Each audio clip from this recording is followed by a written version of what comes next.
Welcome to Havilas Elsha kitchen. ఈరోజు మనం మన కిచెన్లో తయారు చేయబోతుంది కొబ్బరి నూజు. ప్రతి ఆంధ్ర తెలుగు ఇంటిలో అందరికీ నచ్చే, అందరూ మెచ్చే ఏకైక వంటకం ఏదైనా ఉందా అంటే అది కొబ్బరి నూజు అండి. మరి తయారు విధానం ఎట్లాగో నేర్చుకుందాం. ముందుగా ఒక కడాయి పెట్టుకుని ఇందులోనికి 2 కప్పులు కొబ్బరి తురుము యాడ్ చేసుకోవాలన్నమాట. కొబ్బరిని చక్కగా తురుముకుని అవి 2 కప్పులు కొబ్బరి తురుము, అలాగే 1.5 కప్పు వచ్చేసి ఇక్కడ నేను బెల్లం యాడ్ చేసుకుంటున్నాను.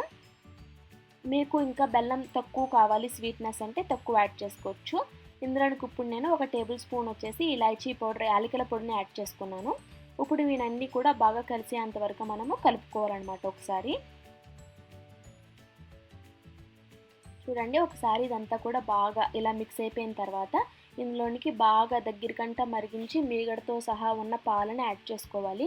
ఇక్కడ నేనేమి కోయా అలాంటివి ఏమీ యాడ్ చేయట్లేదండి. ఇలా మీగడతో ఉన్న పాలు యాడ్ చేయడం వల్ల ఏమవుతుందంటే చక్కగా మనకి కోవా వేసిన ఎఫెక్ట్ వస్తుందన్నమాట. ఇందులోనికి ఇప్పుడు ఒక గ్లాస్ వాటర్ని పోసుకొని చక్కగా ఇదంతటిని కూడా కలుపుకోవాలి. ఇలా కలుపుకొని ఒక 10 నిమిషాల పాటు ఉంచితే మనకి ఇదంతా కూడా దగ్గర పడుతుంది అనమాట, పాలన్నీ కూడా. చూడండి, ఒక 10 నిమిషాల తర్వాత పాలన్నీ కూడా ఇంకిపోయి బెల్లం అంతా కూడా కొబ్బరితో బాగా కలిసిపోయింది.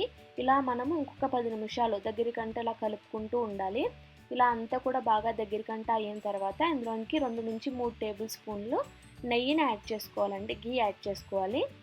గీ యాడ్ చేసుకుని మళ్ళీ చక్కగా బాగా గీ అంతా కూడా చక్కగా దీని అంతటికి పట్టి ఇది సైడ్స్ అంతా కూడా చక్కగా వదిలేసి వచ్చేంతవరకు చూసుకోవాలి. చూడండి, ఎంతో రుచికరమైన కొబ్బరి నూజు రెడీ అయిపోయింది. కోవా వేసినట్లుగా వచ్చింది మనకి. సో మీ అందరికీ ఈ వీడియో నచ్చింది అనుకుంటున్నాను. నచ్చితే కనుక లైక్ చేయండి, షేర్ చేయండి, కామెంట్ చేయండి. సబ్స్క్రైబ్ చేయలేదా వెంటనే బెల్ ఐకాన్ మీద క్లిక్ చేసి ఛానల్కి సబ్స్క్రైబ్ చేయండి. Thank you, bye.